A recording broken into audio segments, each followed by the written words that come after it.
Awesome.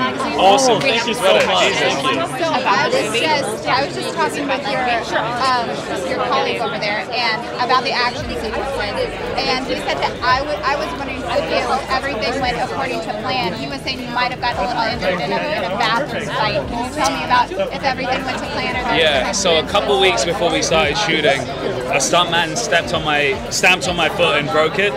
So that was a bit of a problem, but we got through that and carried on. Then I tore my shoulder, and then I broke my hand. Well, Sikander broke my hand, but we carried on filming, and it was a huge problem because to have your hand in a cast for the entire film. So I got on a plane after filming the rest of the scene. We put a screw in the hand, and then the doctor's like, you cannot, put any weight on it or anything. I was like, okay.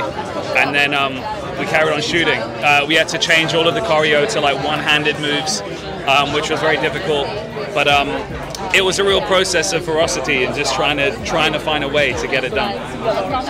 Thank you. One question. Hi, by the way, we're basically wearing the same thing. That's pretty cool. Just switch out the sweaters. But I've heard a lot of people calling this like the South-Asian John Wick. How do you feel about that? Is that similar, or is that a little bit off about what the movie is? I mean, look, I'm a huge fan of Chad Stahelski.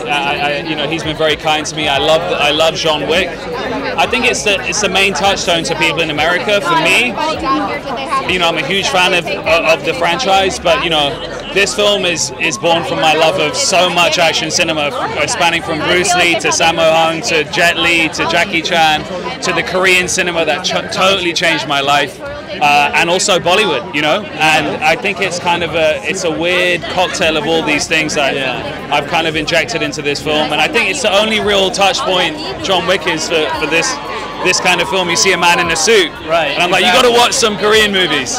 Yeah, or like Cantonese action movies. Absolutely, correct. Yeah, thank you. Right here. Yeah. Hi, Deb.